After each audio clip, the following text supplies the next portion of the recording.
I'm very happy to be here tonight, participating in an event that is actually very close to my heart. Having worked many years in European diplomacy and development issues, I've been inspired by the writings of the traveling of Kapuscinski and his approach to development.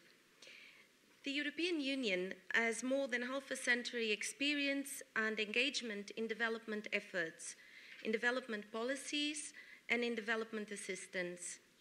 Following Kapuscinski's motto, to judge something, you have to be there, the European Union is present in more than 140 countries around the world.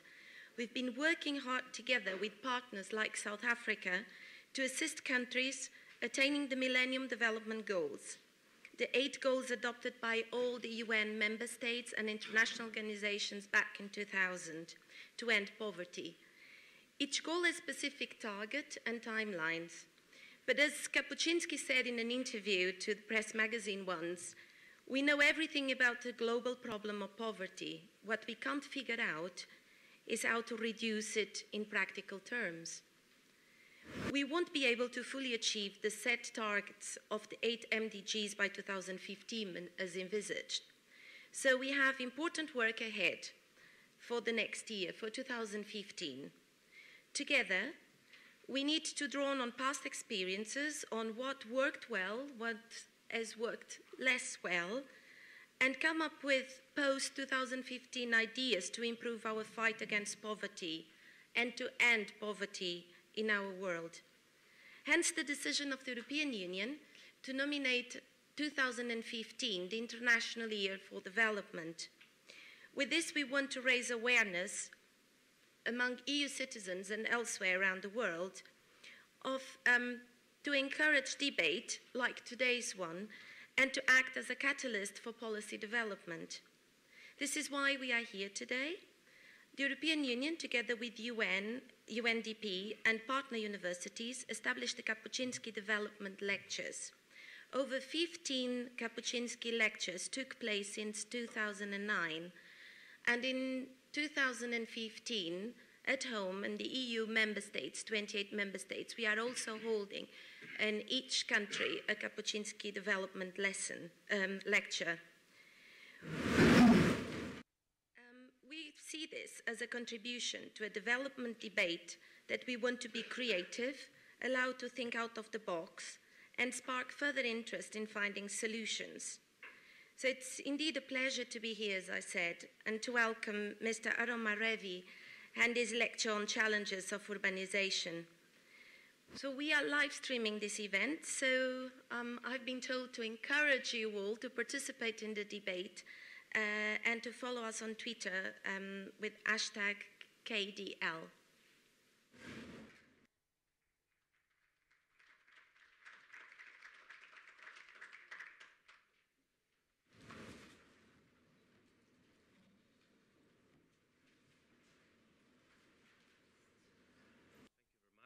On behalf of UNDP, I'd like to thank the European Commission and the host university, University of Cape Town, and particularly Aromar Revi for accepting this invitation. Thank you all for coming here. It's really a pleasure to be here. So far we did most of the lectures in Europe. This is actually the first lecture in Africa, and I think as in the writings and books of Kapuscinski, which was mentioned by Gordon before, he really was bringing to us Europeans Africa much closer, and he was I think he was convinced that the world begins here, actually, as we can see at the beautiful Cape Point and other places, and I think that this is also important, that and also interesting for us, that you have, I understand, very relevant speaker here with relevant experience to your issues, problems, opportunities as well, like Aromar Revi today. I would like to encourage you as well to people sitting here in the audience, you could also comment or ask questions through Twitter if you're connected through your mobile devices. We are also slowly trying to introduce the new hashtag, which is CapTalks, like Kapuscinski Talks. So enjoy the lecture. Thank you very much.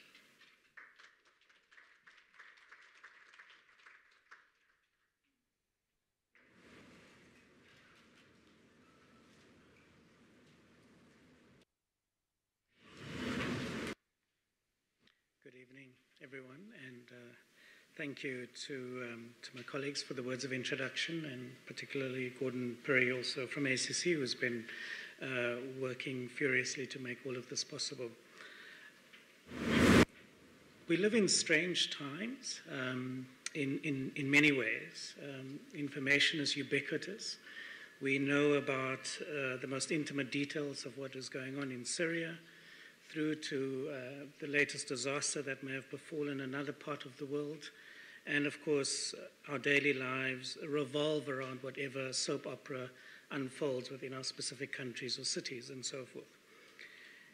And what this reminds us, of course, is that we are fundamentally interconnected. And this has become profoundly apparent in the most recent times as we realize that there is nothing that happens within our lives or within our countries or in our cities that doesn't immediately become topical in the most furthest corners of the world. And in the case of South Africa, of course, particular trials around athletes and around visitors to our city is what constitutes the imaginary about South Africa at the moment and about Africa in many ways. And this is, of course, completely devoid of any realism or reality, but it speaks to the disjuncture between what interconnectedness via a mediatized world means and our different consciousness that is required. Now, what this also reminds us, of course, is that we live in a vortex of extreme economic instability, dramatic environmental change, and constant and often violent social upheaval.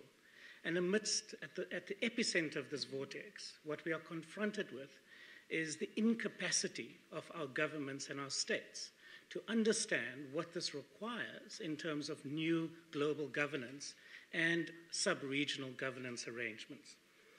And whilst our governments are essentially struggling to come to terms with the radicality of transformation that is required, there are few people in the world that are able to read the signs of the times, that are able to then connect the signs of the times to what is required at the level of thought, at the level of institutional retooling, and at the level of building new cultural imaginaries.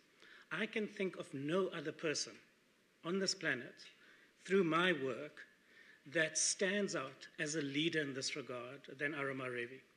So it is an incredibly profound privilege and honor to be able to introduce him tonight and to draw attention to some of his many, many accomplishments. Now, we've provided a synopsis of his bio for everyone in the audience and on the website, but I want to draw your attention to the fact that most recently, in the last 6-7 years, he's been spearheading an unprecedented initiative in the context of India, where he's building up a prospective independent national university for research and innovation that will address specifically the challenges of urbanization, and in the process invent a new field of study called urban practice. Alongside that, if that's not an ambitious enough job, he's also been very active on the global stage. He's a member of the Leadership Council of the UN Sustainable Development Solutions Network, established by the Secretary General of the UN, and in that capacity is co-chair of the Urban Thematic Group. And through that work, they've been able to spearhead a global campaign over the last 18 months that have seen us bringing together multiple universities, social movements, and a range of cities and city leaders to all insist that as we configure, as we contemplate what the world is that we are making and what the world is that we will be inheriting by 2030 as defined by proxy through the next generation of sustainable development goals, that we really come to terms with what the urban transition means for that conversation. And this is an uphill battle. It is a complex challenge. And as you will hear tonight, I am sure that there is absolutely no one better to be leading this particular intellectual and political and policy challenge. And so I encourage you and I invite you to not just lap up what you will hear over the next 50 minutes, but to engage with the ongoing work of both the urban group of the SDNS, but also with the remarkable work that the Indian Institute for Human Settlements are creating at the moment. And in that process, not simply admire Aromar's work from afar, but also become part of this incredibly important and urgent movement that is required to see social justice in the world, and most importantly in our cities. So Aromar, with a warm Cape Town welcome, please share with us your thoughts tonight. Thank you.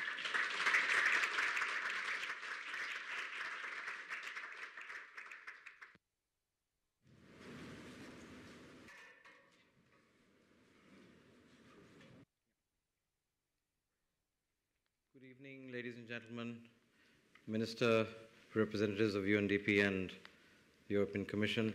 It's a great pleasure to be back in Cape Town, to be back at UCT, and to spend time with colleagues and friends at the African Center for Cities. I think this is really appropriate in some ways and sort of interesting that we have a South Asian speaking at the first lecture in Africa of this Kapuscinski series, especially because for so many years, for many of us who've read his work, he's one of the great travelers and humanists who's not only spanned Africa, but if you've read some of his books, has spent a lot of time getting lost and doing interesting stuff in Asia, especially in India. His renditions of what happened in India when he was there and afterwards are actually very interesting. A very special person, somebody who kept the histories under his, evidently under his pillow, and used that as a way of trying to understand and sort of redirect how the world is currently sort of constructed. And what I find personally very interesting is unbelievable that somebody of his ilk and time would arrive at extreme events in political and social history and record them and also comment on them as, both as a scholar and as somebody sort of engaged in contemporary events. So I'm really glad and honored to be here. And I'm going to be sort of provocative in this discussion, open up something that's quite interesting. I'm going to try and tell you a story, not in the vein and the capacities of Kapuscinski, but very much within the Indian sort of tradition of storytelling. It'll neither be science nor social science. It will sort of neither be structured nor unstructured, but it will have many layers to it. And I will sort of encourage you to look at the deeper questions that are hidden behind in this process. And in some senses, the key sort of protagonists of this tale, if I were to call it so, are the planet, the states, especially nation states, which are engaged with this engagement, and us as citizens and people in at least two different incarnations, which I'll try and show you. So we're going to be talking about urbanization, but I try and sort of lay it out in a much wider frame. Oops.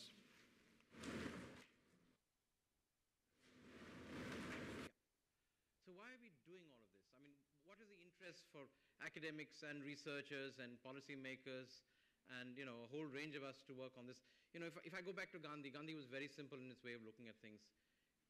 The real touchstone of all of this stuff that we do, the investments that we make, the policies that are set together, is really about changing the everyday lives of ordinary people. And if you're not able to do that, much of our research, much of our thinking, much of our doing actually doesn't make much sense. And I guess the core thing that we're talking about here is the role of cities and towns in making that possible. Cities and towns have been around for at least 5,000 years, if not longer.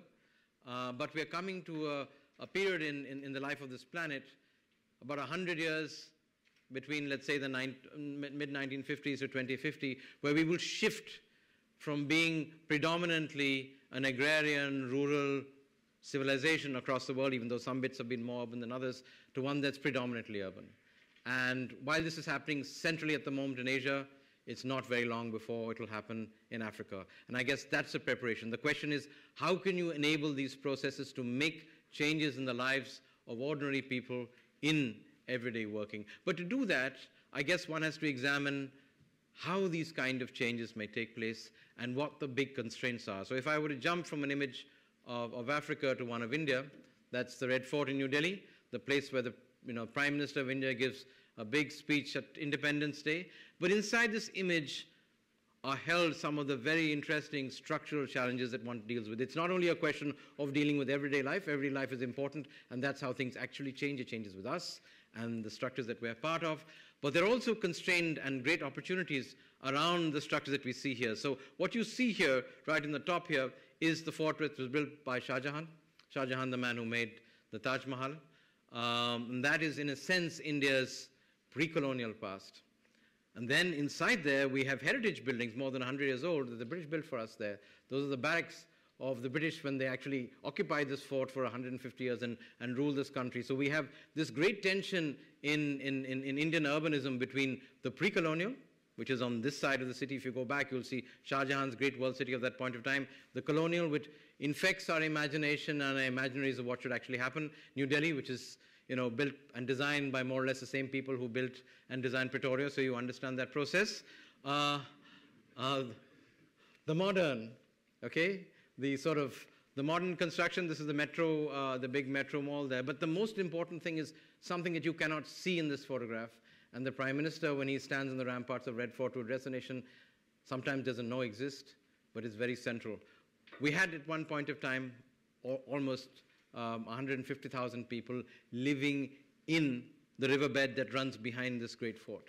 And that, I think, is the most important challenge that we deal with in our cities, at least in the South Asian context, trying to maintain a continuity across what one may call 500 years between the pre-colonial, the colonial, the modern, and the informal. It's coming together and finding solutions that can actually bridge that. And this, in some senses, this is the power of Kapuscinski, because he talks about the informal, he talks about the everyday life, and through that, he's able to analyze and understand, the great predicament of humanity and people at this current point of time. So that's the context. If I step back and look at this with a more theoretical frame, the question then is, how does one make change in the systems? How can one make the kind of changes or enable the kind of changes that sort of, enable these kind of big transformations? This is from a piece of work that I was sort of tangentially involved with, a mentor and a very famous environmental scientist called Daniela Meadows. She put together a wonderful article, very short, recommend that to students here, which looked at the leverage points in a system. And I'll refer to this because there's a very interesting South African policy document that came out a month ago which talked about these levers of change. The question here is, as a system scientist, as somebody who looks at how change can be affected and catalyzed, what are the ways of doing it? And she lays down there, 12 different ways of making significant change. I'm not going to be dealing with the stuff that's in the gray, because most of us in our everyday life focus on those questions, on the constant parameters and numbers, how much compensation do I get? What are the currency, dollar conversion rate? What are the growth rates at functions? Those are the things that we fight about. But effectively, if we want to deal with structural change, if we want to look at things that make the lives of people and countries and society different, the most important things are way down there at number 5, 4, and 3. How does one change the rules of the system? South Africa is a remarkable example to the world, because you had a set of rules which were unacceptable to a society and to the rest of the world, and through a long period of struggle, you changed the rules, and then, of course, you reorganized your institutional systems, number 4, the power to add, to change, to evolve, and self-organize. And that process, as we're seeing, is not complete. We talk about that in the context of apartheid planning, and apartheid planning, in some senses, in the way that your spatial structure of your cities is currently organized, and, Vanessa Watson is here. She's shown that to me with my, with my own eyes. It's something that is still alive today because it's deeply ingrained in the process. To change that is one of the most significant urban and political problems we're dealing with. But finally, if you want to change all these processes, the thing that makes the most significant difference is to change the goals of that system, to change where the system thinks it's going. And of course, the system is us. It's not something outside us. It is to change the goals that we're looking forward to. So, for example, something like maybe 200 years ago, we decided, or some parts of the world decided, that slavery was an unacceptable form of engagement, something that's dramatically changed and impacted the history of Africa, for 500 years. The system goals were changed. It took a tremendous amount of conflict, potentially ending in the American Civil War, to actually upend that process. And of course, slavery still persists in many parts of the world today in different forms, but that was an idea that ended. We changed the goal, which said that it was unacceptable for us to use other human beings to be able to maintain our economic and social systems. Similarly, the idea of human rights and a whole range of other processes, the European Union is very much part of that whole engagement here, are fundamental changes in the way that the goals of the system was set. So in 1948, when the Universal Declaration of Human Rights essentially set out a set of goals for all countries at that point of time, it was a reorientation of how the world might actually work itself through. It also came, of course, with the process of decolonization. So what I'm saying is we're actually at a very interesting juncture at the moment around sustainability, something that's emerged over the last 40 or 50 years as a critical question, in which we may require a reset, a reorganization of the core goals that the world, our countries, and our institutions need to be dealt with. And of course, the most difficult things. Changing mindsets and paradigms. That's a lot of what science is all about. In sort of engaging and actually throwing up processes by which mindsets and paradigms are changed. These are the most dramatic changes that are there. And of course, something that happens very rarely, Millennium events, when we're able to transcend paradigms. We go back, of course, to the axial age, 500 years before the start of our 2 millennia here. And you had, in many parts of the world, a whole range of people, many of them from our continent, who are asking fundamental questions. And that, of course, enables us, at least in that point of time, through the faith traditions, to understand what those paradigms are and actually work beyond that. One of the questions which I'll come to later is it possible and is it necessary for us to engage with that? Does the urban transformation actually bring up questions that require us to look up the transcending of these paradigms? So that's the frame that I'm looking at. In the context we're dealing with, the 21st century is, of course, an extension of the 20th. We lived through that. Many of us were born in the 20th and we're going up to the 21st. But the 21st century is going to be fundamentally different. This is a fantastic image from Northern Europe. And I hope we will see something similar here around Cape Town. You have the wind. If this might be the big renewables transition that we see here in the next 15 or 20 years as you move out of let's say, your coal dependence. So the basic contention that I'm making here is the 21st century may be very different from the long 20th century. One of the things that's very obvious is that the larger economic powers of the 21st century are not going to be rich, are not going to be OECD-like. And that makes a fundamental difference for the nature of power and engagement across the world. Now that's sort of the obvious thing. But more than that, I think the most important thing that happened to us in '69, when we got our first images that came up from Apollo 11, was the realization, because we could now look at ourselves, that there is actually only one Earth, and it's a very, very fragile planet, and we are messing with it in very significant ways. And unfortunately, we've messed with it so seriously that it's coming back to bite us in some senses. So the planet will survive. The question is, will our cities, will our civilizations, will our way of working with our economies survive in that context? Now, there's no question about the planet surviving. The planet has been doing that for a very, very long time. And of course, the other thing is, there is no place to escape to, because we just do not have the resources to set up something that can get off this planet. So we have to manage with what we have. We have to considerably reconstruct the ideas that we have of how to deal with that. And then the other big thing, which is, if you look at the long sweep of history, this is based on some of the work that I've done earlier, based on Madison's work there. If you look at economic development and how it's actually structured, you see a fundamental change. So this is the 17th and the 18th century, India and China basically producing about 55% of world output. You have this decolonization, this whole colonial engagement that's there, the build-up of the European colonies, and of course, unfortunately, I couldn't put South Africa there because you're somewhere very close to the y-axis. You see the whole, the whole Russian engagement and sort of the post-Soviet collapse. You see Japan working out. The big and most interesting thing, of course, is this massive bounce back by China, which is actually going to be one of the most important defining events. And India, of course, we're not very competent at this kind of stuff. We're about 20 years behind them. But basically, Asia is returning to the center of the global economic system. And that's a significant change. This has, I guess, significant sort of opportunities and challenges for South Africa specifically, because now the center of the world system is no longer around the Atlantic. It's shifted to the Pacific, and it's about to shift even more significantly to the Pacific Indian Ocean. So there is a change, and let's be a little provocative here. This is not the normal way that Northern European maps are set up. Maybe the lights are, can you recognize South Africa? It's up there towards the north.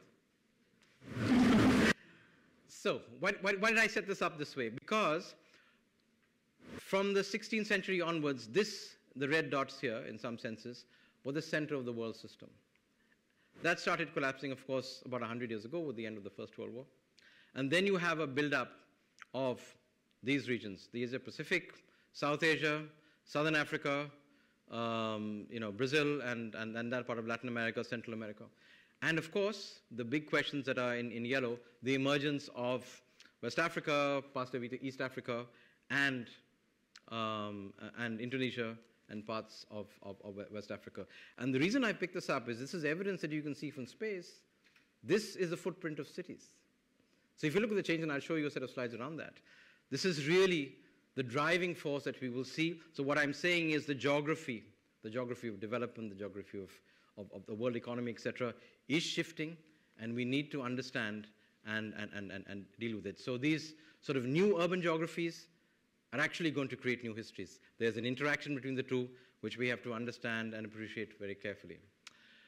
And then, of course, because we are now, 7.5 billion going to 9 billion, and we like to believe that there is no frontier that we cannot conquer, including the atmosphere, the oceans, and everything else. This is just one aspect of global environmental change. I work a little bit on this. This is from the latest IPCC assessment report, which just came out last week, things that we were part of. The big issue here, of course, is that here we're pretty much on track to a 4-degree world. 2 degrees is dangerous climate change. A 4-degree world is actually almost unthinkable. We have the evidence here, it's very clear. We can see steps, system by system, that we are in deep trouble. What's the evidence of that? Those of you who climb mountains here, you might recognize this mountain. Not too many mountain climbers here, excepting people who go up on top of Table Mountain here. This is Everest. This is a photograph taken by Mallory in 1921. Royal Geographic Society team went back, and after a lot of difficulty, relocated the exact spot. And they took this photograph in 2009. That's what happened to that glacier. This is real. It's happening. I mean, I can tell you from the science side, but this is real. It's going to happen, and it is happening. Extreme weather is happening in our lifetimes. But the thing that really bothers me in this, and we've talked about that, is the ecological implications. So this is a very simple graph. I won't take time to talk about it very much.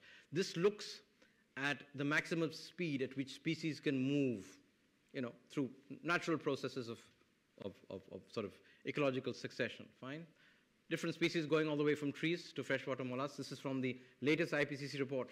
And when we saw this, some of us were both stunned and wanted to cry at the same time, because these are the lines that show you what happens as the isotherms move towards the north and the southern pole.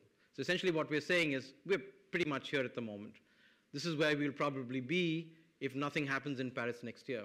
So we're saying if this is the rate, if the isotherms are moving at 20 kilometers per year, trees can't make it on their own. Some other species, rodents, primates, may make it. Of course, agricultural systems may make it because people may make it happen. But the basic ecosystems that we're functioning with, the stuff that we see in the high biodiversity regions of Cape Town around this, one of the world's great biodiversity spots, that won't make it. It is just not ecologically possible for that movement to take place. So we're in really deep trouble. It's there, the evidence is very clear, and we need to probably do something about it. So if I were to put it into a very, very simple framing, the fundamental challenge of the 21st century as far as human systems are concerned is our present consumption requires two worlds. We've been in ecological deficit since the mid-1980s. Population growth, because we're going to go from 7.5 to 9.5 billion. We're not sure exactly what it is, but it's going to go plus 9. Will require 1.5 worlds.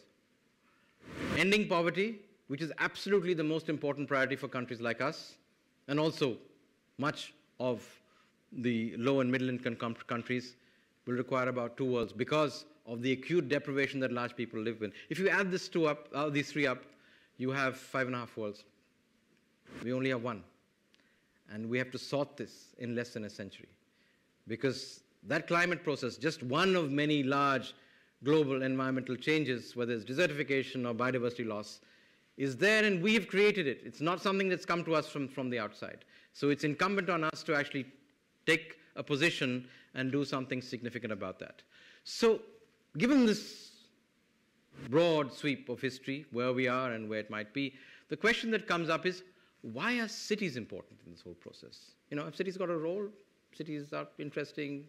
Some people do some stuff inside it. But governments typically have not been very interested in this, excepting, when they tend to rebel or create particular kinds of problems. So a quick rendition here of why cities are important. This is just a slice of the urban sphere, just cities that are bigger than 750,000 100 years ago, before the First World War. And what you find. The population of the world at that time was 1.5 billion. Seems like an odd number. India's population is coming close to that. China is pretty much there already. The urban share of the world population was just 13%. And you can see that for where the big cities are. There's London, there's Paris, the big European cities. You find the Northeast in the US, Chicago, Buenos Aires, Sao Paulo, etc. That's Nairobi here. And of course, we have the 2 big colonial cities in India. But the interesting thing that you should watch in this set of slides, of course, is the gross world product. The estimates of the gross world product at that point of time, just before the First World War, was $2 trillion. The urban share was significant, 30%. Let's fast forward to 1950. Post-war, after a tremendous amount of destruction across the world, including in Poland and etc. And what do you see here? First thing that you see is a growth of a lot of cities across the world in pretty much every geography. But again, primarily, like I showed you earlier, around the North Atlantic, fine? Population goes up from 1.5 to 2.5 billion. The urban share goes from 13 to 29%. World product grows from 2 to 7%. And the urban share jumps very dramatically because there's a sudden movement that's starting to take place. And then, let me jump to the present. World population jumping from 2.5 billion 50 years later to 7.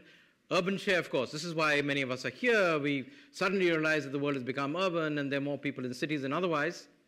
But actually, the transition had taken place much, much earlier. The gross world product in urban areas had actually turned over in the 1980s. And this is the number to watch. We've gone from 7 trillion to 70 trillion in 60 years. A tremendous expanse of economic output. Of course, differential across the world. And most important in that is that cities are the key driver of this process. So when I talk to mayors across the world, I'm saying, look, it's not the question of the people who live there. Of course it's about that. But the real thing that's driving this process, the thing that we have to look out from the consumption side, from the output side, from the employment side, is the urban economy. And the urban economy, for better or for worse, and most incremental jobs are driven by cities. And that is why. And that is why, especially in today, post-2008, cities are absolutely critical. So if I look at the UN Pop Division projections, just look at these maps. Look at the growth of cities across the face of the world. In some senses, it could look like a blight. But on the other hand, those are the places that are creating the jobs. They're creating the economic opportunities. That's what enabling the transformation of societies. Of course, with the risks and the externalities that this kind of process goes. So, it gives with one and it takes with the other. So let's look at what's happening here. As you move, just the incremental world product from the cities is over, it's close to $1 trillion a year. So this is the big story that we're just getting to understand now in the world economic system, within the United Nations, and of course within critical countries. Of course, the country that is probably understood it the best, that has enabled this big transformation over the last 20 years, China, is the country that has been able to take so many people out of poverty, and in a sense has enabled us to achieve at global scale the MDGs. I mean, if it wasn't for this Chinese urbanization, the largest urbanization in history, 10 million people transforming, their lives from one side to the other side, this would not have happened. But the same thing is about to happen in South Asia, and frankly, we're not prepared for it, and that's why we're building this, hopefully this great university to address that question. And because I haven't shown you stuff after 2025, the big move after that is actually going to come from Sub-Saharan Africa. So my encouragement to you is prepare yourself for this, because there is no reason that we should go through the same kind of problems that we went through in other places if you prepare yourself for this in Southern Africa. You have the advantage of being a latecomer in the process. Use that advantage best. The interesting thing about the urban process, of course, is because cities enable concentration. They enable concentration and hence economies of scale and scope. And of course, as I said, the negative externalities, the concentration of risk. Cities concentrate not only economic activity, but a whole range of other processes.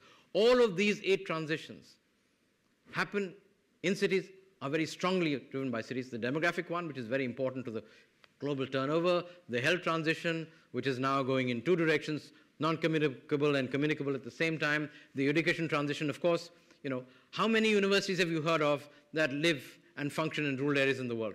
Very few, because it's a function of cities for the last 5,000 years to be able to contain that. The energy transition is going to be played out in the cities. Similarly, the environmental transition, especially in the cities of the global south, is happening at the same time. We're doing brown and green and gray all at the same time. And that is a big challenge for us. We're doing this in 20 or 40 years. Things that took Europe 200 years are happening in 1/10 of that period of time. So it's obvious that we will make mistakes. We really don't know how to do it. Nobody's ever done this in all of history at that scale. Similarly, something that's enabling tremendous transformation, the information transition, especially in our country, it's connecting people. It's enabling people to talk to each other, to connect across the world, as we can see in this sort of internet webcast. So all of these things are only possible because of the role that cities play. But, of course, there's a false side to that. And the false side is that cities also concentrate risk. So, the contention that we've had for some time is that urbanization is just not a mega trend. It's not something that we also have to cope with. It's not only like, whatever, an energy transition, etc. It is a giga trend. It's something that happens every 4,000 or 5,000 years. The only challenge for us is, for many of us in the global south, it's happening in less than a century. In some countries, it's happening in 40 or 50 years. And the question is, can we build the institutional capacity? Can we build the understanding? Can we build the culture? Can we build the technologies that can enable us to use this opportunity for change and use it for good? And of course, the big question is, the contra question is this kind of urbanization inevitable? Is it something that's going to happen? Should we just sit back and let it go? And of course, the hidden question within brackets is this kind of urbanization that you see there? And of course, this is a great symbol of liberty and freedom, which created Manhattan. But is this, and you have the new tower there, so it's a contemporary photograph, very recent. I took it when I was at the General Assembly recently. But whether this kind of urbanization is inevitable across the world. And I think this question of imaginaries and how they translate is a very important one. We have scholars in this room who've written about this, and I think this is a critical question for Africa, for Asia, and for a lot of us. This is a great thing for its time, but is it something that we want to have for all time? Is this where we want to consign the future of our people and our cities to? Is something we need to look at quite carefully. And let me take you back in history. I'll take you back to a place that you never heard of.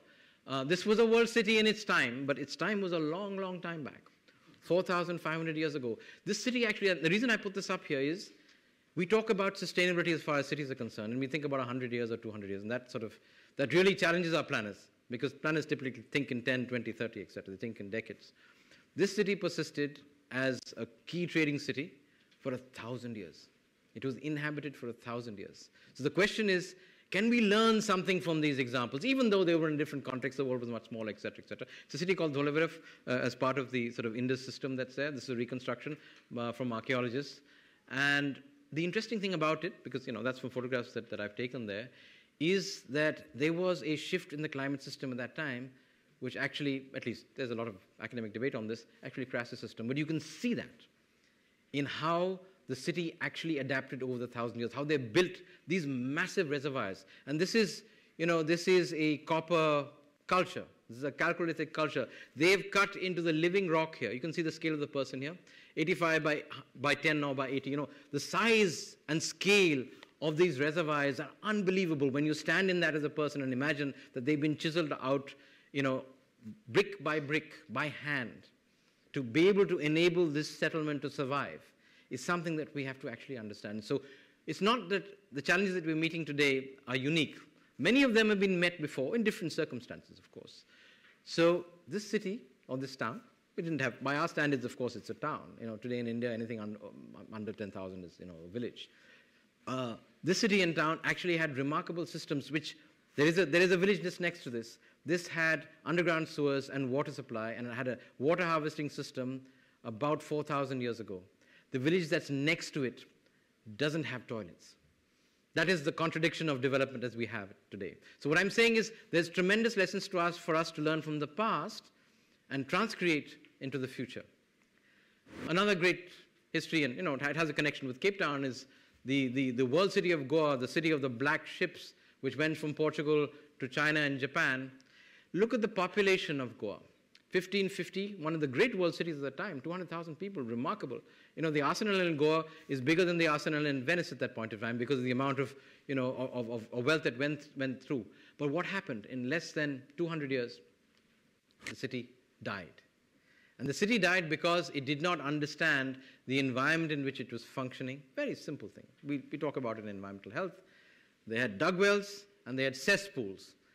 And it's no wonder that they had sequence after sequence of cholera, malaria, typhoid, and plague. Eventually, the Inquisition decided that this was a cursed city.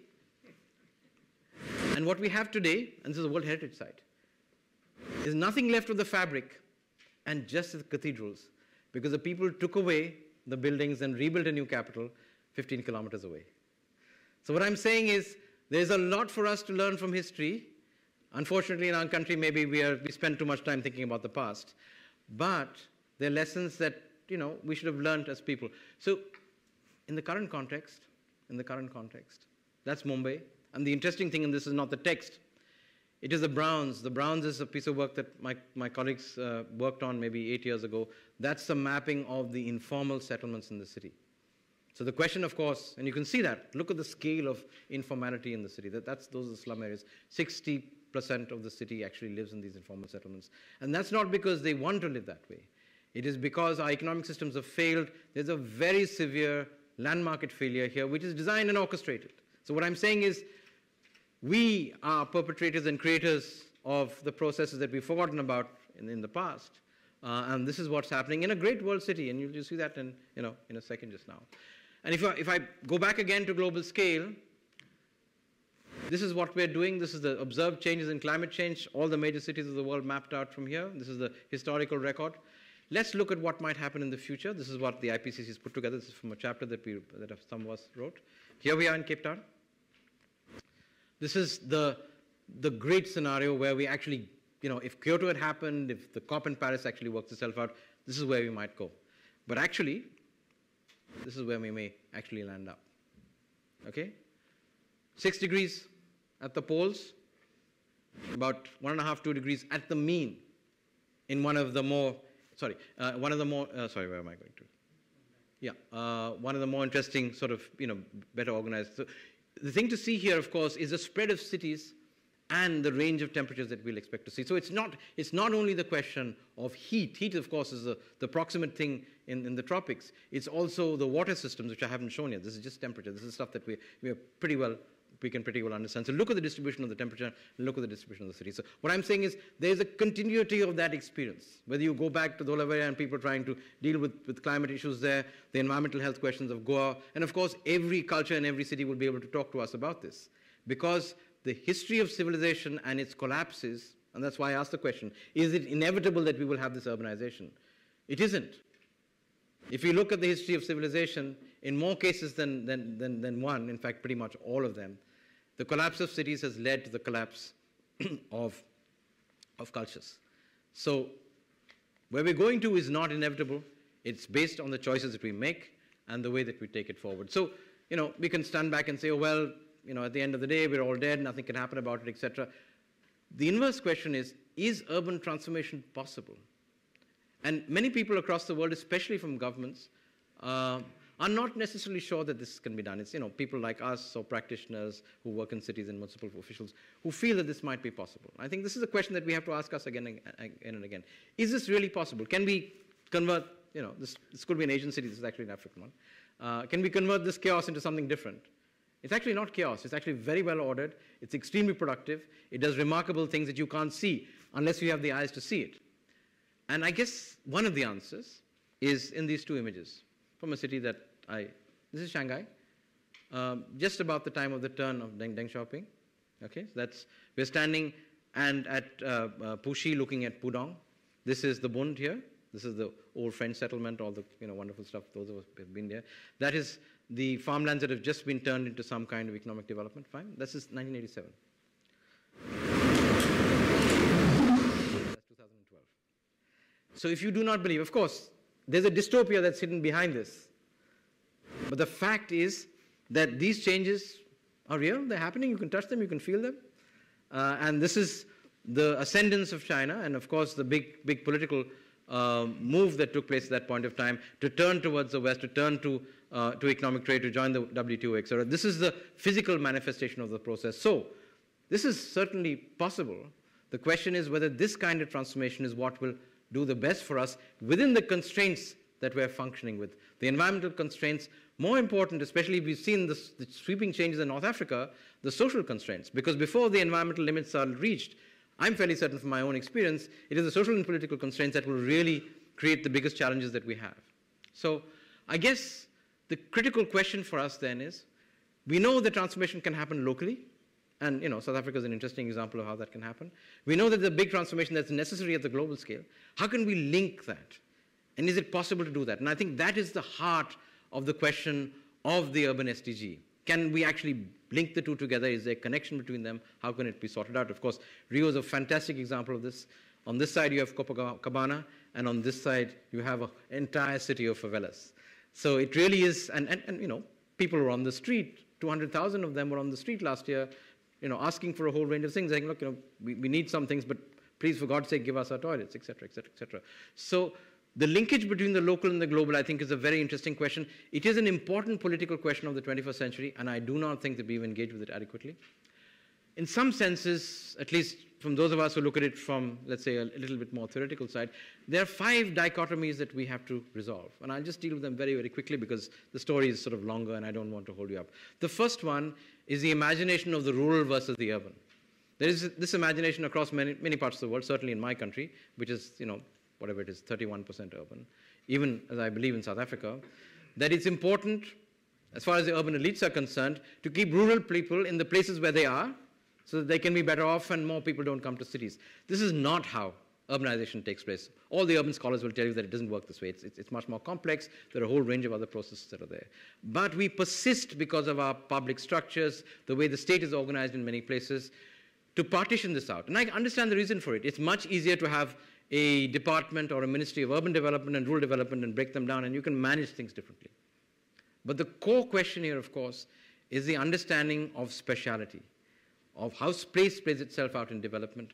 And that's something that in the creation of the nation states as they came to some parts of the world from Europe was an important part in terms of territory, but not in terms of the internal dynamics of how settlements and structures were organized. So that's the first question. That ties itself up with the second question, which is, I guess, a deep political thing that we're dealing with just now, is the relationship between national government, the nation state, and regional and local governments. The questions of subsidiarity, the questions of agency, and the real question of, if we are going to have 9 billion people on the planet, how 200 entities, even though they may be extremely powerful, have all the resources and the taxes and the capacity, can actually manage the future of so many billion people.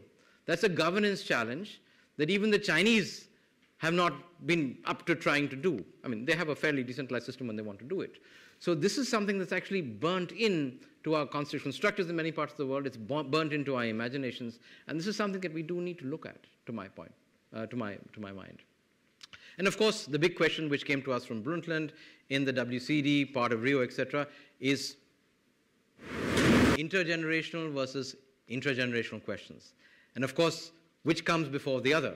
And there's been a big debate on this. And I think, for those of us who work with poverty and vulnerability, there's no chance that you can deal with intergenerational questions unless you deal with intergenerational questions, especially questions of poverty and inequality. And that's a debate that's very important. It's central to the question of cities. And then finally, something which I'll just touch upon. I mean, this is a subject maybe of a longer lecture, and that is how we actually give precedence to particular forms of capital. Now, in academic circles, Piketty's become very interesting and, become flavor of the year, etc. But he makes an important point, and that is that in that sequence of capitals, and I'll just lay them out, 4 of them: financial capital, physical capital, human capital, and natural capital. Fine? So natural capital is the capital that, attracts least interest and the lowest return on investment, because most of that is sort of externalized and we don't actually count it. That's the reason why a lot of this stuff is there. Fine? Human capital in many parts of the world, especially those parts of the world that are flush with capital, is something that you don't necessarily count, but that's probably the most important thing that we require for development in the global south. So even there, returns on investment may be slightly higher than in the natural capital domain, in agriculture, in mining, and whatever it is. But in the imagination, the kind of space that will be given to, let's say, the human capital domain is somewhat less in terms of returns. And then, of course, you have physical capital, the basis of industrialization. The reason why we've had this great debate in the SDGs about whether we should have a separate industrial goal or not, because the standard form of development means that you've got to move from agrarian to industrial to post-industrial. Fine? So that's the next step. And then finally, of course, the thing that's driving the world as we see it, and certainly our cities, financial capital. And what Piketty talks about is the fact that as long as financial capital is privileged over the real economy, you're going to see a movement of capital between generation to generation to the people who actually control the financial capital. And that is what, if you look at that cascade between financial, physical, human, and natural capital, creates the structural instability, the inequality, which we're coping with. So whether it's farmers whose children do not want to come and practice agriculture across the world because they need to come to cities, they want to be educated, they want to move from that into a profession which can actually produce stuff, and we have national development plans that are trying to industrialize to make that happen and create jobs. Or of course, everybody wants to go off and become a merchant banker and be in one of the great, centers of world capital. That is a set of rules that we have set for ourselves, and we know from environmental economics, from the work that many of us do, that those rules do not work in the real world. Nature doesn't respect them, the second law doesn't respect them, and yet we persist with that because that's a wonderful mythology that's worked for certain parts of the world, but it's worked for a certain period of time and for a frontier economy, and that's the interesting thing that Piketty shows. He shows that it works for the United States for a particular period in its history, but if you take a longer view of it, there's some deep contradictions that we shouldn't necessarily base ourselves in. So I'm saying that these processes actually underpin the debate, and if we don't go back to them, I don't think we'll be able to unbundle the process very clearly. So the question then is how we try to respond to this at global scale. We tried to respond in the late sort of 1990s by setting up the Millennium Development Goals. So what's the big difference? And I'm going to be I'm going to characterize it. Obviously, it's much more complex, and I wouldn't make this kind of a statement in a purely academic context. So there's a common genealogy between them, and you can actually trace it back to WCD, from that to 48, and the human rights, the Universal Declaration of Human Rights. There is this whole idea that you can set goals and actually redirect how development and processes will work itself out. But the interesting difference, at least in my characterization of it, is the MDGs were relatively easy to do because they were agreed. The big compact post-war, et cetera, starting with Europe and going everywhere else as decolonization worked itself out. The MDGs were fundamentally about development goals for poor people in poor countries. So a large part of the world, not a very large part of the world economy, and hence, in some senses, the sort of political economy of aid and transfer of technology, et cetera, could work. We're in a slightly different situation because of two things, at least in my contention. One is 2008, which actually has shaken the basis of the world economy in many places, and I guess both the US and Europe are really hurting on this, and we know that the emerging markets are actually driving 2/3 of the growth at the current point in time. That's one thing. The second thing is the realization that the environmental externalities are very serious and we can't run away from them. Those two things, in a sense, have allowed us politically to create a framework now that embraces all people in all places. And this is a huge shift. I mean, just analytically, it's a huge shift. Because you're dealing now with countries at $500 per capita and others at $100,000 a capita. Almost 2 orders of magnitude together. They're both in the same frame. They sit in the UN, and we're debating a common framework because there are many things that connect us. As humans, of course, the question is, does the connection work for nation states? Does it work for firms? Does it work for other entities that sort of deliver and manage the system? And I guess, like I said, the closing window of opportunity, new actors at the table. And one thing, having seen this again since the MDGs, the thing that does strike me a lot is post-2008, the private sector is very strongly in the room for real and obvious reasons, because if you want to do trillion-dollar infrastructure or even billion-dollar infrastructure, if you don't bring in private capital and if you don't bring in private executors, it's almost impossible for you to do it. So that's a big shift. And of course, the discussion which is hidden behind, in some ways closed doors, is the question of a new global governance architecture. Not only at the level of security, et cetera, but the fact is that development now, or sustainable development, is essential to the project of bringing the world together and making sure that we don't tank the system, whether socially or politically, as far as that's concerned. So, about a year ago, the SDSN, which I'm part of, actually framed this in a fairly simple way, and this came from the experience of Agenda 21, et cetera, and said, look, if we are spanning all of the things that are of critical concern to us in development, we need to have not too many goals. They have to be relatively simple. They have to, of course, encompass the challenges that are determined by each sector. But more than that, they have to be simple enough that young people can actually understand them. Because in some senses, these are not things that you set up models around. They are aspirational. They're direction pointers. They point you in a direction which you can then test, like I started with. Is it making a difference to my everyday life? Is it making the difference to my commute, to the job security I have, to the kind of quality of food I have, to the healthcare that I have? So this is a set of 10, and I won't sort of deal with it in detail, but what I will highlight is 6 and 7. So when we had an intense debate on this, what you'll see here that 6 and 7 are actually complementary.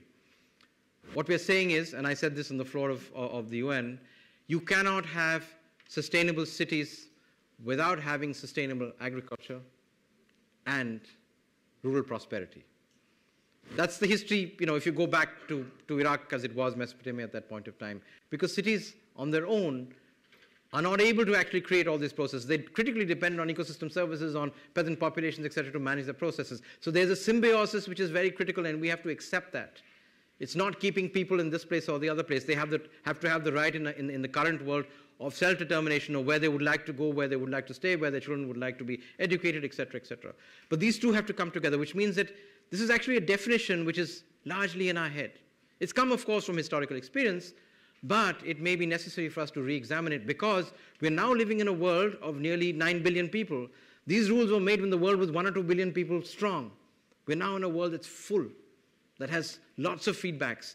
We may have to re-examine the rules that have been made in the past because they don't work for us. And I think great countries, great nations, great institutions are able to re-examine these questions and come back and look at them. So the MDGs, in a sense, didn't do justice to urban areas. And we saw the SDGs as an opportunity to establish a new governance architecture, addressing some of the questions that I talked about, the equity question, the question of global commons, and that was a big debate in the UN about whether we should have a climate goal or not, is it going out into the COP or X, Y, and Z.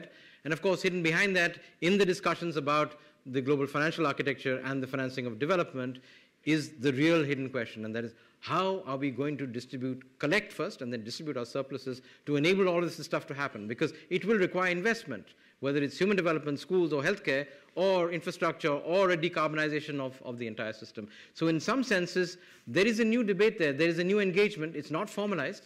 It's not there in the structures of power, but it's happening because it's real. And I think we need to recognize that and open ourselves to that discussion. So in some senses, what we said was, yes, urban transformation is possible. We've demonstrated this at local level. We know that it's necessary to enable at the global scale because that's what the global economy is going, that's where the bulk of our people are going to be. But it has a lot of attendant risks in it. So if you want to bring this together, it will be a very useful thing to have a globally directed goal which will enable us to bring these ideas together and at least tell us whether we're going in the right direction or whether we have to make a change. So in some senses, when we articulated this, basically what we said as the movements and the agencies working on urban questions is that this is a 21st century idea. There are some of those goals that are actually 19th century ideas, things that are actually established that we have not delivered on. The end of extreme poverty is one of those. This is an old debate that goes back to the 1850s. We might be able to deliver it just now if we actually establish a new system that's more equitable within country and between countries. And I think there is a global compact on that. That's something that's agreed. There's no question about that. Whether multidimensional poverty will be addressed is another question. My own sense is if we do the right things at the right time, make the right investments, even that could be addressed. And then, of course, tied to that, education, healthcare, etc. So these are traditional, what I would call early 20th century goals. The two new ones that have come up and are most contested because we can't get a head around them very much. One, of course, is climate and global environmental change, where climate is a euphemism for that. And the second one is cities, because we've never really understood how this scale of change can be managed. We don't have the governance systems to take that into account. We certainly don't have a multi-level framework that works from the global system downwards. So essentially what we did was, because nobody believed us, when we started this, they said, cities? What are cities? Why should cities have a goal? It's just a silly idea that a few people have. So we basically, over a period of almost a year, brought together all the major urban institutions across the world. That was a very, very interesting task, to build a common platform, and you can see them. And then what we said was, fair enough, bring the big institutions together, whether it's Habitat or C40 or ICLE or UCLG is not enough. The real players are the regional governments and the cities, because that's where the action happens. That's where the rubber hits the road. That's where the biggest challenges actually take place. So we mobilized across the world around this to, tell the nation states, to tell the United Nations system that, look, there's something real happening there. There's a very important set of innovations here that you cannot neglect. And then we brought together, some of the better research agencies. You can see them across the world who are helped support this, including, institutions like ourselves. And I think the most interesting turning point took place last year, where in January, we had the mayor of Rio, among many other mayors, and he wrote to the SG on this. And he basically said, we started this process in Rio. We affirmed it in Rio +20.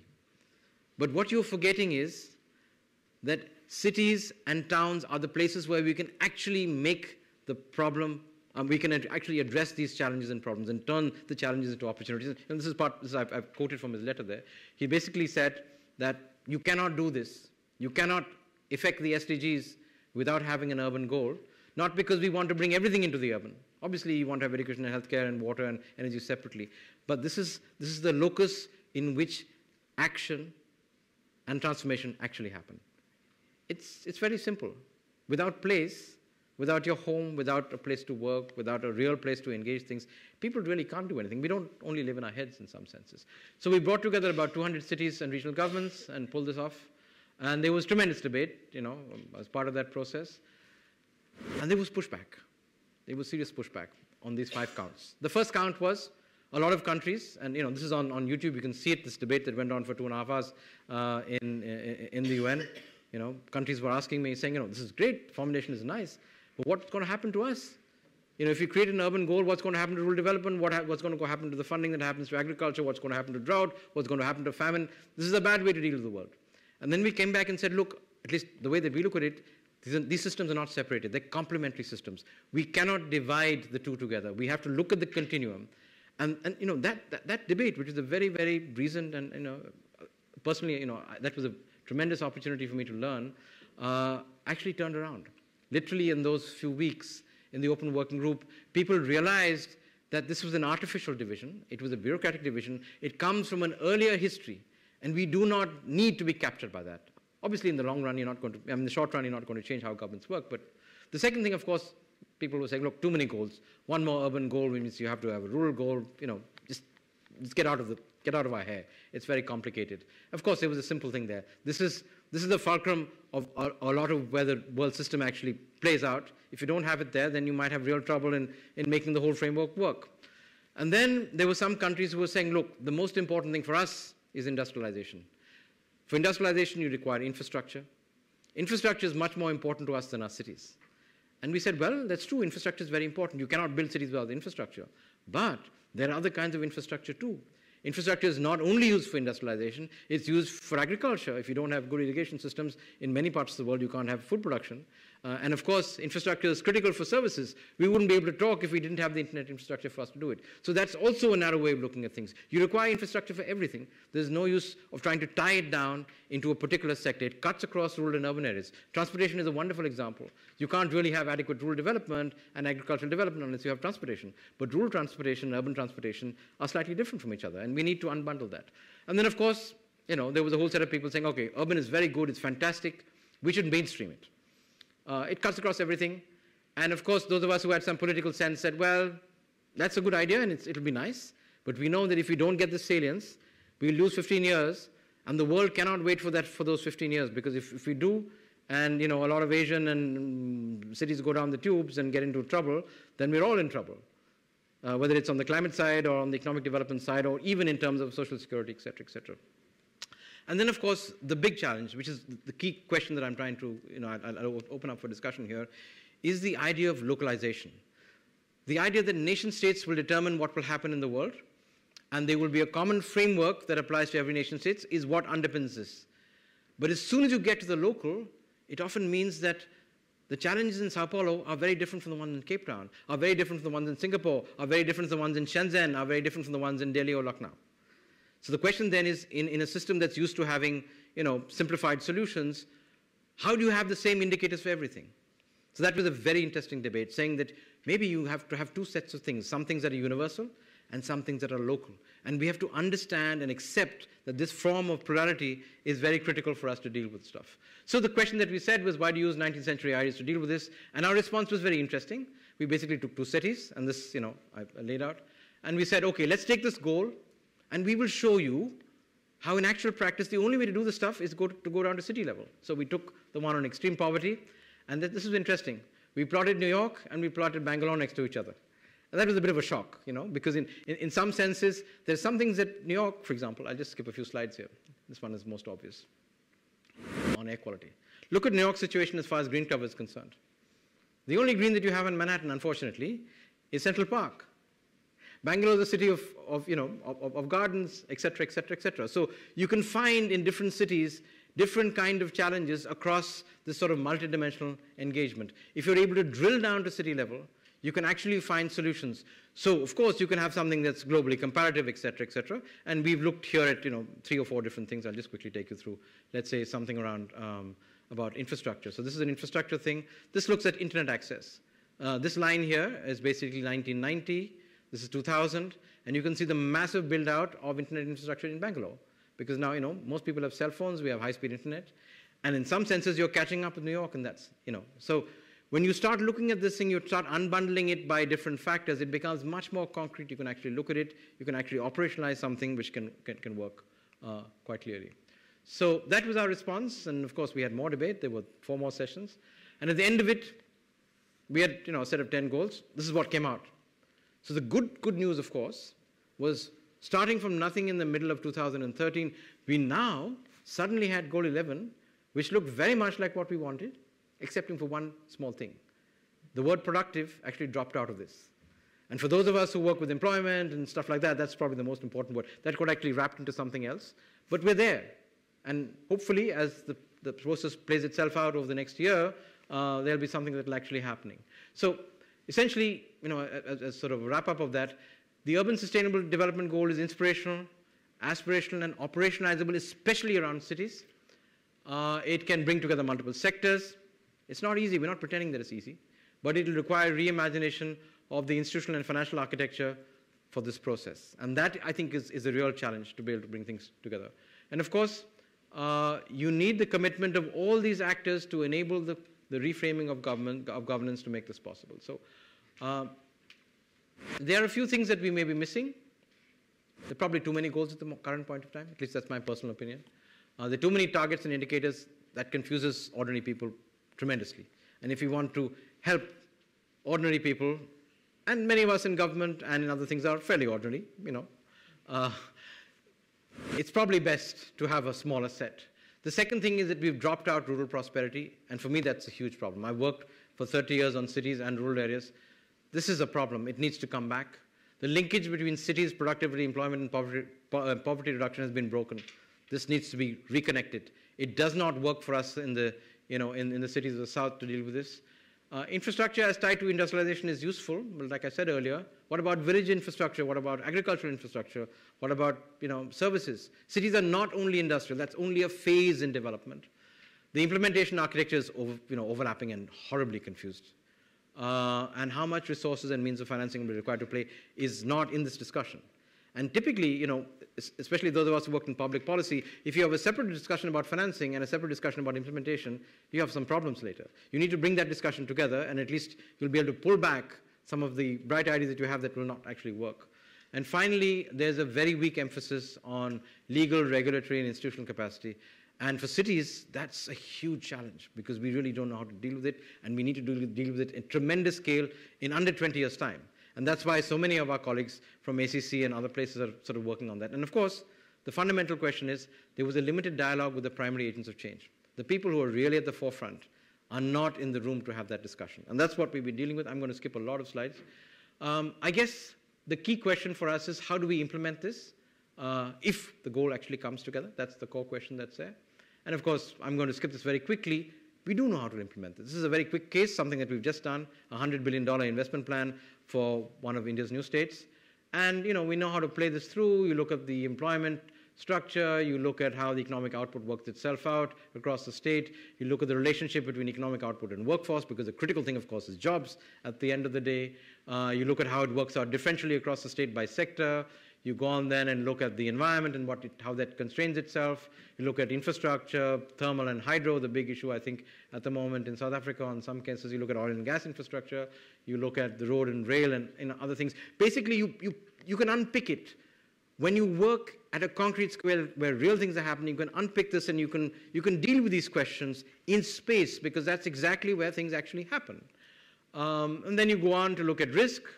And at the end of it, and I won't show it to you just now, you come up with an investment plan, a plan for intervention. And of course, we know that a plan is never what you put down on paper. It's a process that has to be established. So the institutionalization of that process is really the critical thing that's there. The plan is just a piece of paper. How you implement it is fairly critical. And then something which I will just flash you through very quickly. Anyway, there's lots of stuff that's there. And this has been the last 2 days' discussion in Pretoria. We had a conversation on video on this. And in some senses, when I look at this, at the IUDF, something that's just been cleared about a month ago, is that correct, by South African cabinet. If you look at the questions that I was raising earlier, it's a slightly different way of organizing it, but you've touched on all the critical points. You've touched on questions of planning, you've touched on questions of mobility, you've touched on questions of housing, you've touched on questions of land management, you've touched on questions of infrastructure, and you've touched centrally on questions, obviously, of economic development and employment. So in some senses, as one sort of travels and works across the world, you're seeing this kind of process emerging not from one or two, and we did this for the IPCC in a very systematic manner, from hundreds of places. And those places, unfortunately or fortunately, are not in national government. Because national government is important, but not necessarily engaged with the reality of what's happening. Plus, the space to be able to innovate is actually local, where you can fall on your face, you can make mistakes, you can step up and do something else. So this is a very interesting frame, because it touches on all these questions. It is within, I imagine, the South African schema of things. It addresses your development challenges. It is aligned to your national development challenge. So the question then is, how do you match this with a universal expectation that works at international level and the way the global system works? And I think that is a dialectical question that we're asking just now. We need the UN system, we need the global financial system to try and understand that there really has to be a conversation about this, and we have to look at a new architecture. So again, all the elements are there: transportation, human settlements, planning, land use governance, etc. I'll sort of flash through it very quickly. So what I'm saying is, city scale, we know it works. We know it works in hundreds of places, not perfectly, and not along all dimensions, because cities are very complex. They're the most complex environments that we've created in all of history. It's not some space station or some great new technology. It's cities that we've created. And frankly, we've crashed them more often than we've actually run them properly. We also know how to do that, or at least we're engaging with this question at national scale and at regional scale. So at regional scale, we not deal with it.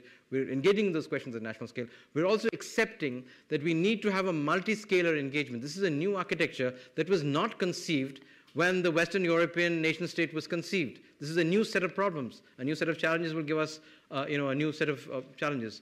So this is a difficult conversation, because when we have it, we've opened this up with representative of member states of the UN. They say, look, we guys will handle it. This is an intergovernmental discussion.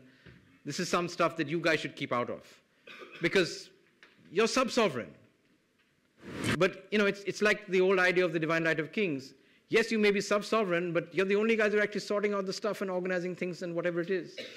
So we've initiated a very interesting process, and you can see it here. And that is a political discussion which actually happened in New York in September, just before the General Assembly, where we said, okay, we brought in the key permanent representatives, the representatives of key countries, the ambassadors in the room, but we, as the key speakers, only gave the opportunity for mayors to speak.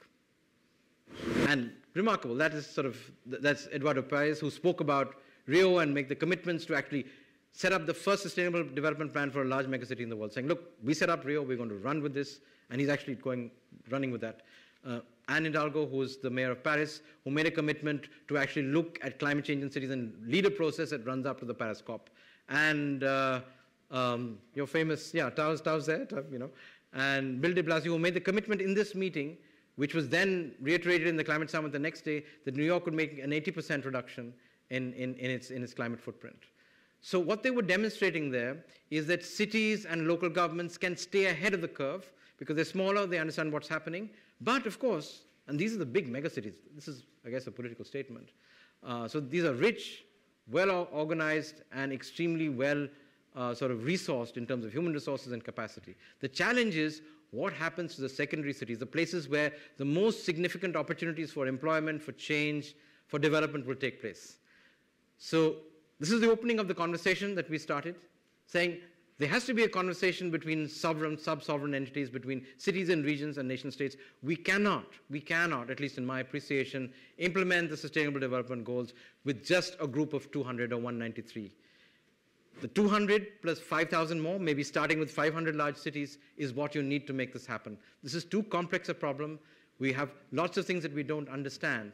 And it's only by bringing in a much larger set of people that we can actually move forward in this process. So, very interesting, the Lord Mayor of Copenhagen, the Lord Mayor of Melbourne, and the Mayor of Shenzhen, meeting for the first time, exchanging notes for the first time. So the interesting thing that we're seeing actually is a learning that's taking place very, very rapidly between cities across the world.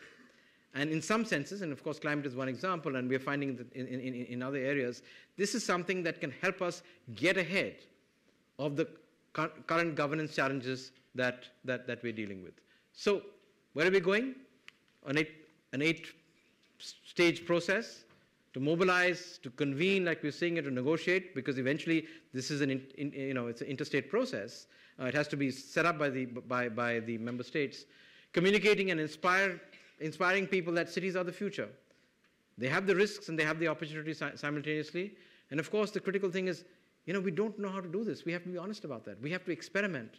And we have to have the space for experimenting. And what better way than doing that is than letting it out to an urban system where you have, tens or dozens or hundreds of cities who can try and do things and do stuff. And the Chinese have done this very well. And of course, we have to educate ourselves. And finally, this will not work unless we're able to implement this process. Theory is great. It's very important when we're making quick changes. It helps us underpin and understand processes. But the critical thing here is the implementation.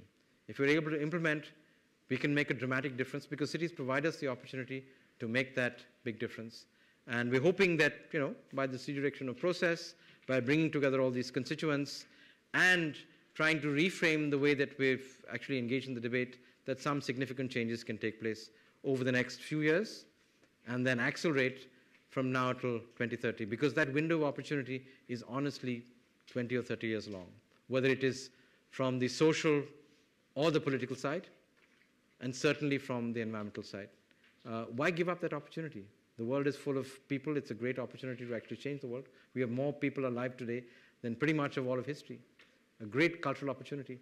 And cities are the place that hopefully that's going to happen. But not in opposition to places that are villages, because that's the culture that we're coming from, and that's a culture that we need to respect. And that's what's going to give us the resilience to build a different and a differently organized world. So thank you so much. Thank you for the patience. And I'm sure we will have lots of interesting responses and questions.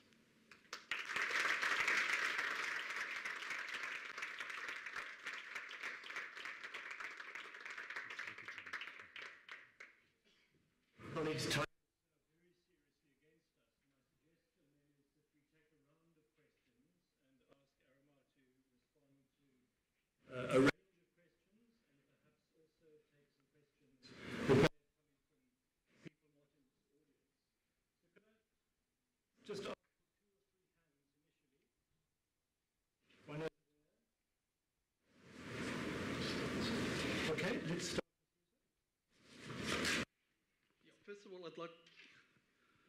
First of all, I'd like to thank you for a very interesting and detailed presentation, very insightful. My name is Anthony Silverberg. I'm with the Zenzi Institute. Looking at all these figures, I still think I don't understand why you have left out the main source of all these problems, which is the exploding population of the world. They say that by 2030 there'll be 9 billion people on Earth. This is itself unsustainable. Now, all these mega cities that you speak about are dysfunctional in themselves. Shanghai, Lagos, Mexico City. Already we're getting all these stress points now, which is climate change and HIV and Ebola. The only country which has looked at this problem so far has been China with its one-child policy. That also isn't working. What is the solution for the world to get a sustainable future? Because we cannot carry on the way we are. Thank you.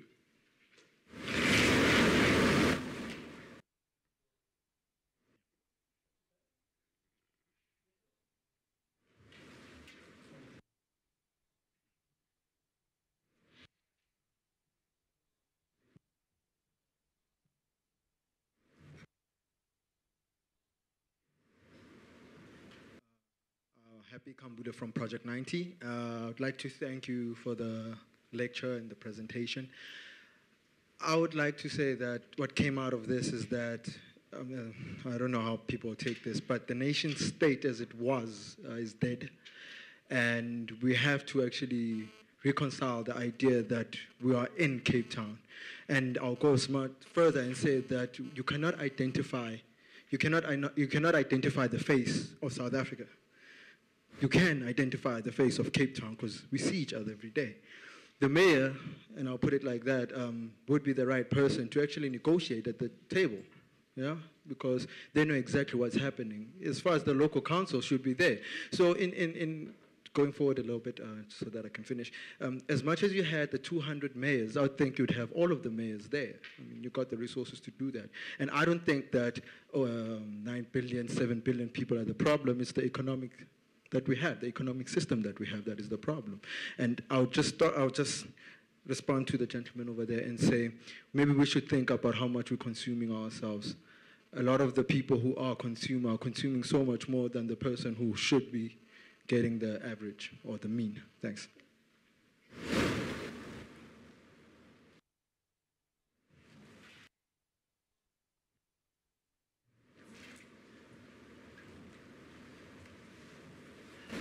We have a number of questions coming from the online audience. I'll just read them through. Some of them, I believe, were already answered, and you choose actually which one to cover. Changing the everyday lives of our ordinary people is our work. What role towns and cities should play, and how do we enable change? Is the urban transformation possible? These are kind of general questions. Now, the new urban geographies are creating new histories. Can open streets be part of a new global narrative? How is local transformation linked to a global urban transition? Then on the urban sustainable development goal, make cities and human settlements inclusive, as you said. What's role of civil society? Then is the current kind of urbanization inevitable? And final one, I know it's a pile of questions. What happens to secondary cities where most opportunity lies for jobs and development?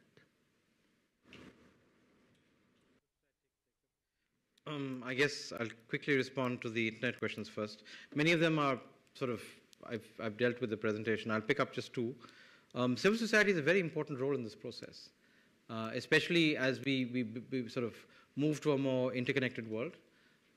In some senses, civil society is very much part of this new frame of governance, whether it's international civil society or civil society organizations within countries.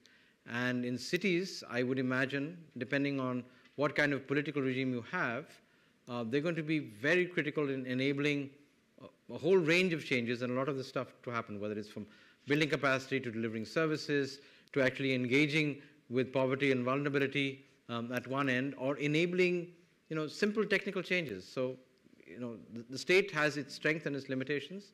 The private sector does things for, a particular motive, and some things are difficult to cost and internalize into that frame. So civil society, I think, is a very, very important role to sort of play in that. They're both theoretical and other positions there. On secondary cities, like I said just recently, secondary cities are very critical to this process. In fact, some of the externalities that you were talking about that come from very large agglomerations can be dealt with by much more networked urban structures where you have a lot more secondary cities. And of course, what that does is that it spreads out both development opportunities and employment opportunities across the landscape. So a whole range of regional development challenges start getting addressed as we develop secondary cities. And they're also much more tied to, the established cities don't come out by accident. They come up by through a whole range of processes that take place, economic, social, etc. So secondary cities are quite important. The reason that you didn't see the mayors of secondary cities there was that we hadn't started actually opening the dialogue with them. But in the long run, as I said, you can't get to the 5,000. 5,000 was a notional term in some senses, till you get the secondary cities inside. Unfortunately, of course, in many countries that I know, it would be very difficult for a mayor of a secondary city to go up and sit at the same table as the head of state and have a serious discussion. While some of these mayors they deal with more power and more resources than many heads of state.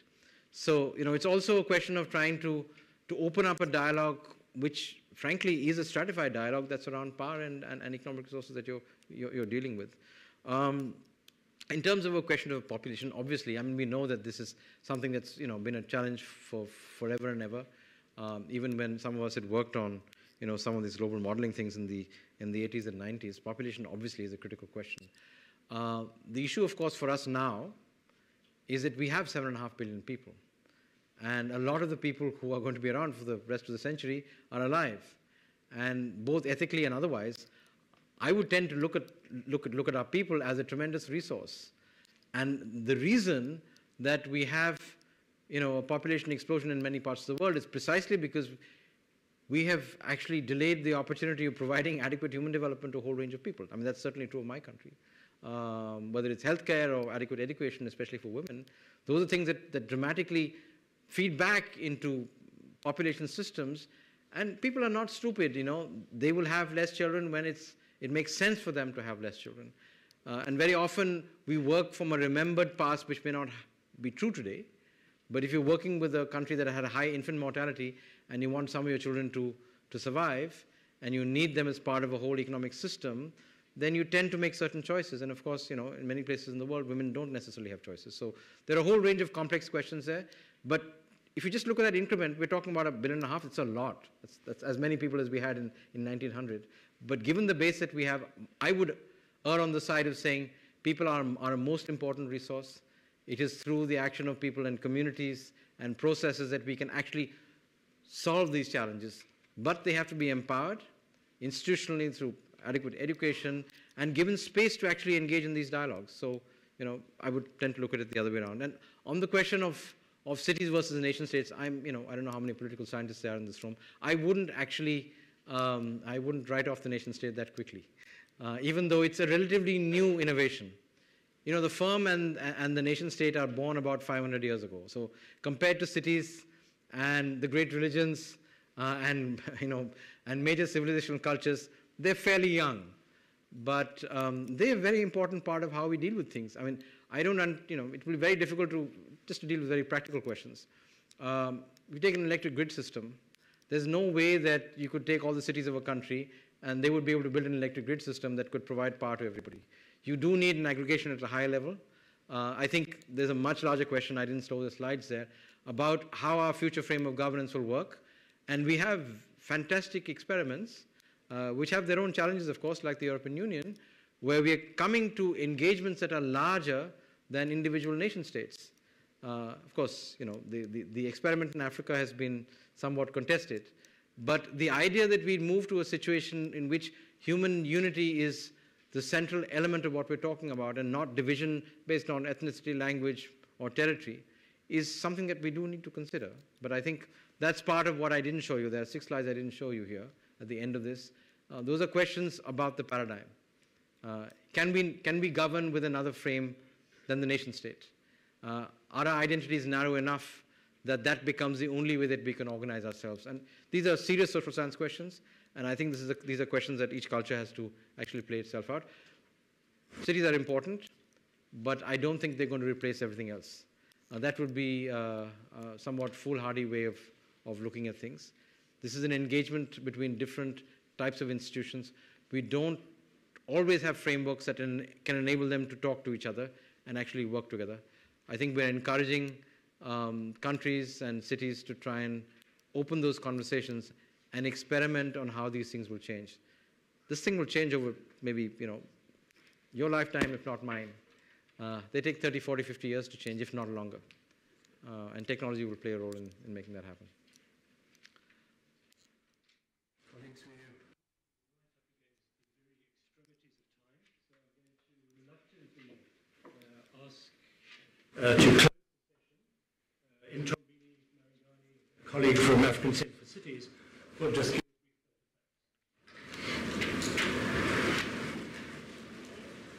Good evening, everyone. Thank you for your participation and attention this evening. On behalf of the University of Cape Town and the African Center for Cities, I'd like to express our thanks and appreciation to Aromar Revi for being our inaugural Kapuscinski Development Lecture here at the University of Cape Town, and for honoring us here in the city of Cape Town, making it the first African city to participate in this series. We thank you very much for sharing your views on sustainable development goals and provoking us to think about how they intersect with processes of urbanization and how that might look in the context of cities of the global south in general and African cities in particular. You posed some very provocative questions to us about how we might begin to manage the urban transition. And I took away your emphasis on experimentation and transboundary learning. I think those are definitely two elements which we must focus more on. And I'd like to also mention that for me, the most telling part of the talk, which unfortunately we didn't get to focus on very much on, is the investment in human capital, because that's actually how we're going to create citizens who can engage and create the cities of the future, which is what we all want. So thank you very much for traveling this very long way. Thanks also to the UNDP, the Kapuscinski Development Lecture Series, the European Commission, and our colleagues here at the university. Thank you very much.